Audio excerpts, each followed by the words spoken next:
Hello students, welcome back. Today we are going to see the topic from spectroscopy techniques, the IR spectroscopy instrumentation. Now when we say the spectroscopy, the instruments which are being used in spectroscopy are known as the spectrophotometer. So the basic design of every spectrophotometer is different, where we are having one source of radiation, then the monochromator, then the sample holder in which we take our sample for carrying out the analysis, then we are having the detector, and then it is being attached to the recorder. Difference which is being used in the different spectroscopic techniques is the light source and the type of detector, because we have seen that in the spectroscopy, based upon the type of wavelength of the radiation or the energy of the electromagnetic radiation, we are getting different regions of the spectroscopy known as the spectrums, like UV region, visible region, IR region, microwave region, NMR region, ESR region. So these different regions that are dependent upon the energy of the radiation, and based on this we will change the source of light and the detectors used in the given type of the spectroscopy. Now today we have to see the instrumentation of IR spectrophotometer, where already we have seen the instrumentation for UV visible spectrophotometer.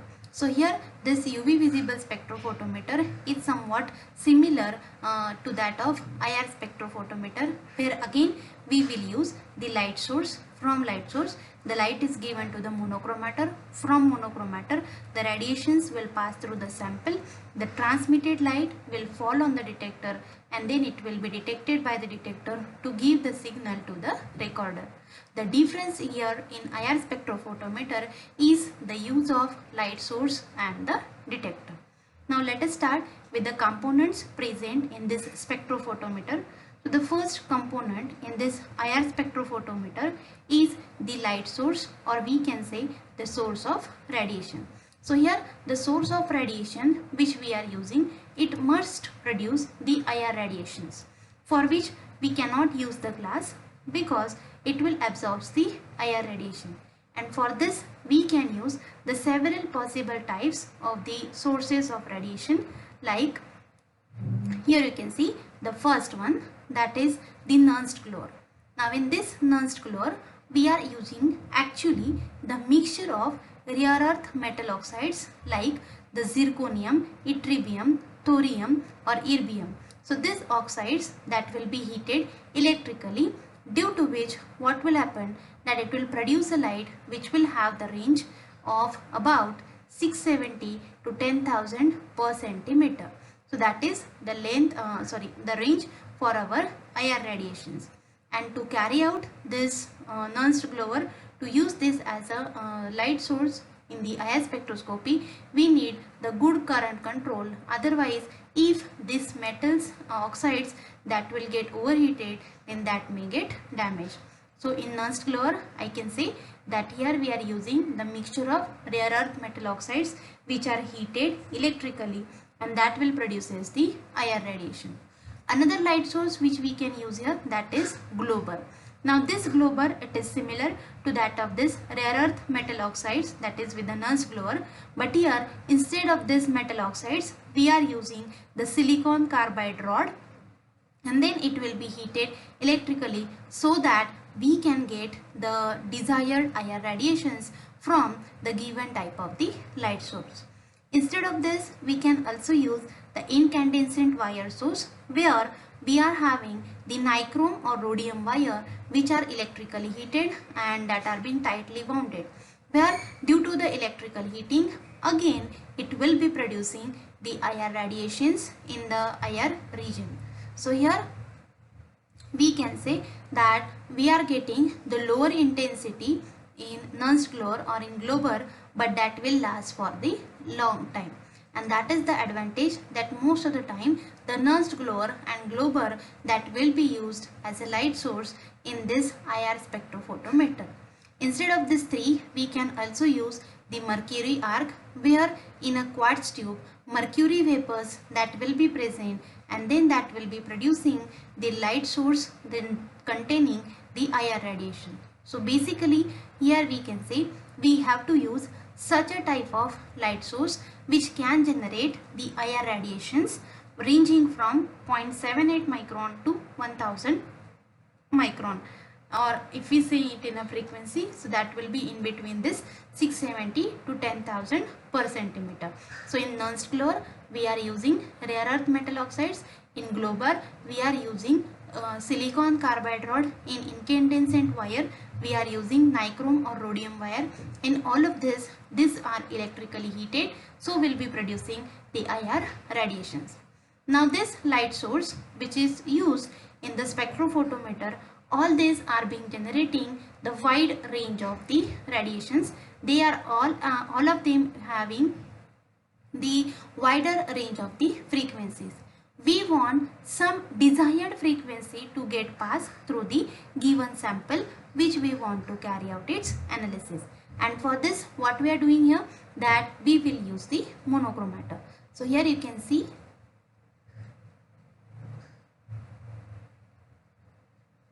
that from the source of radiation, we are giving the radiations to the monochromator. What is its function? That here source of radiation, it is generating the polychromatic radiations. Polychroma means many colors, means many wavelengths. So in source of light we can say we are having various wavelengths. Now when the light it will be passed through the monochromator, this polychromatic radiations will be converted to the monochromatic radiations, and for this we are using this monochromator. So here we can select the desired frequency by using the monochromator, for which we can use the prisms or gratings which will select the desired frequency of IR radiation to get passed through the given type of the sample, and that is the purpose of this monochromator. Next one, that here we can see that from the monochromator the light is allowed to pass through the sample. Now sample which we are using in this IR spectrophotometer, so any type of sample we can use here, means it can be in a solid form, liquid form, or in a gaseous form, but only condition is that the material in which we are taking our sample, that should be transparent to the IR radiation. Means our sample holder, that should be transparent to the IR radiation, and for this transparent nature generally we can use the salts of alkyl halides. Like here we can use the salts of KBr, NaCl, or lithium fluoride. As we know, all of these are white in color, means colorless in nature. So when we will put our sample on this KBr, NaCl, or LiF, then that will be having the transparent nature, and that will be helpful to pass the IR radiations through the sample. So here we can analyze the solid, liquid, and gaseous samples. Now to carry out the sampling of solid compound, it can be done by various ways, like solid run-in solution. For this, what is being done, that the solid sample, it is being taken in non-aqueous solvent. So solid sample, it is dissolved in non-aqueous solvent. We will get the sample solution. That sample solution, it will be then applied on the disc of KBr or NaCl. Then solvent will be evaporated. Now once the solvent will get evaporated, our solid that will get deposit on the disc of this KBr, and then the thin film will be ready for our sample in order to pass the IR radiation.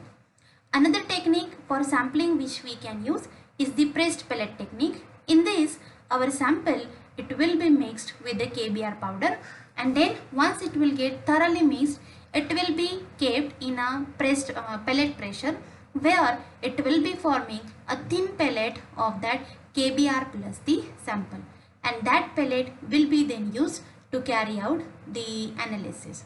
So that is pressed pellet technique. Another technique which we can use here, that is melt technique. So in this, we will mix our sample with the Nujol oil. So Nujol oil, it's a type of mineral oil which will form a thin paste of our sample. and then we will form a thin film on the KBr pellet. So that will be the mult technique used for sampling of solid.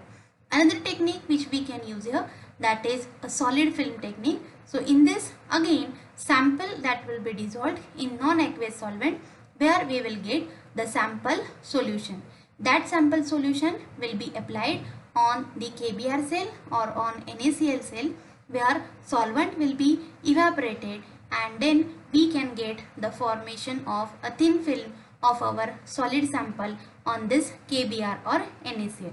So in this way we can carry out the sampling of the solid. So here we can say in short that solid compound will be present on in the form of thin film on the surface of KBr or NaCl or LiF, where it will form a transparent nature to pass the IR radiation. In the similar way, the liquid and gaseous samples. So liquid and gaseous samples can be directly applied and on the KBr or NaCl cell in the sandwiched form. So this is the sample cells and sampling. Now here we have seen in the diagram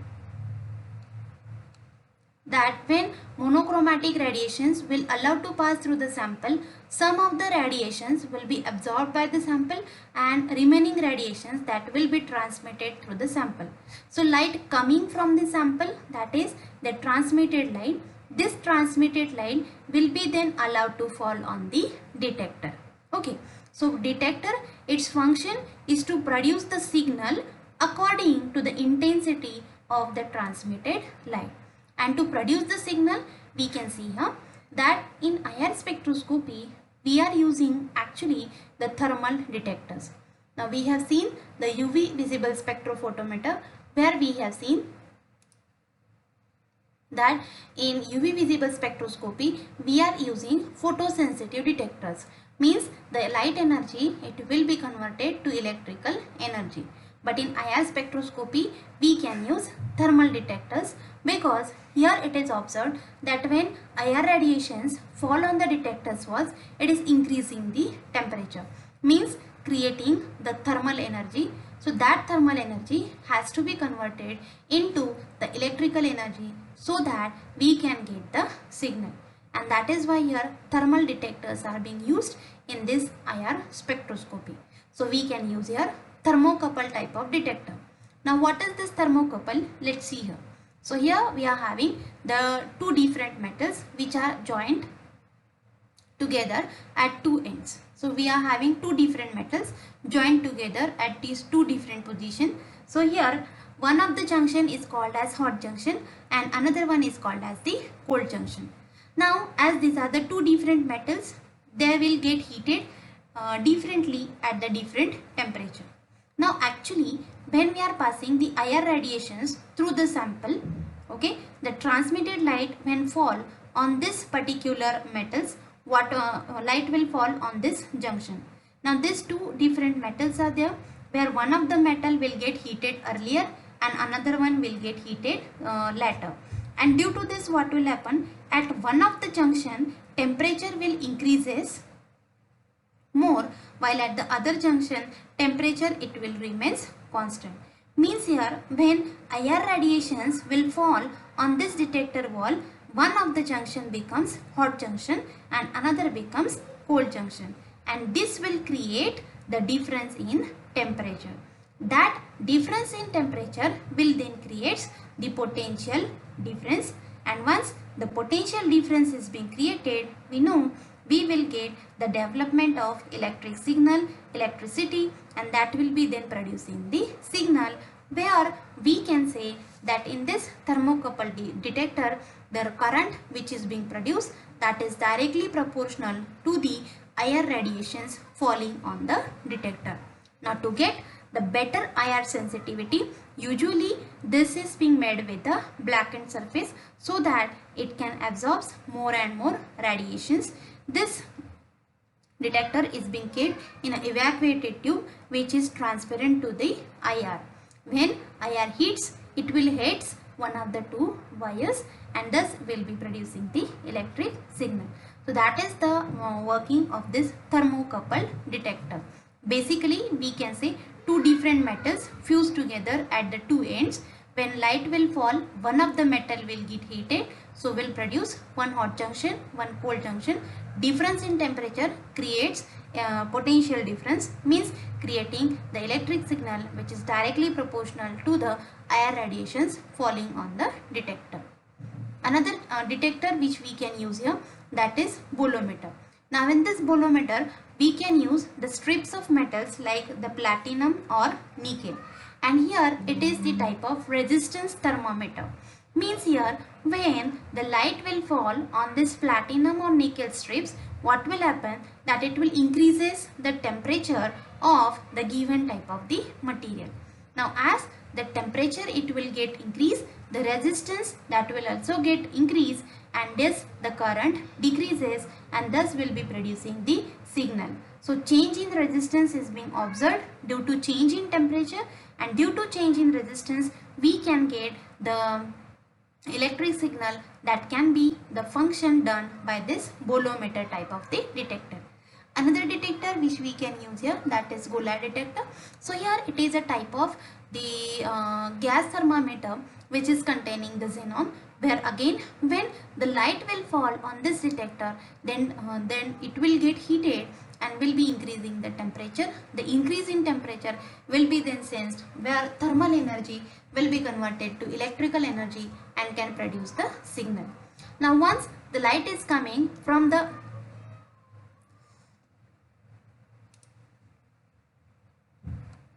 when light is coming from the detector, here we can say it will be given to the amplifier and recorder. So amplifier amplifies the signal and then it give it to the recorder. So in recorder we will get the IR spectrum. So you can see that this is a sample IR spectrum which can be obtained through IR spectroscopy, where on x-axis we can have either the wavelength or wave number or frequency present, and on y-axis we can have the percentage transmission of the IR radiation. Here the IR spectra which we have given as a sample, so the wave numbers that are being present on the x-axis, and when the wave numbers are being present it will be of inverted shape. So this is all about our instrumentation of spectrophotometer, IR spectrophotometer. So here we can say source of light, it will generate the various wavelengths for which we can use the nernst filament, glober or incandescent wire or mercury arc as the source of light. Then that light will be allowed to pass through the monochromator. Its function is to convert the polychromatic radiations to monochromatic, means to get the desired frequency. That can be done with the help of prisms or gratings. Then monochromatic light is allowed to fall on the sample. The transmitted light will allow to fall on the detector. In IR spectroscopy we are using such a type of detector which will convert the thermal energy to the electrical energy. So that will be the function of this detector, and then it will be given to the recorder system in order to get the signal or in order to get the spectrum from the given type of the compound. So this is about the instrumentation. Thank you.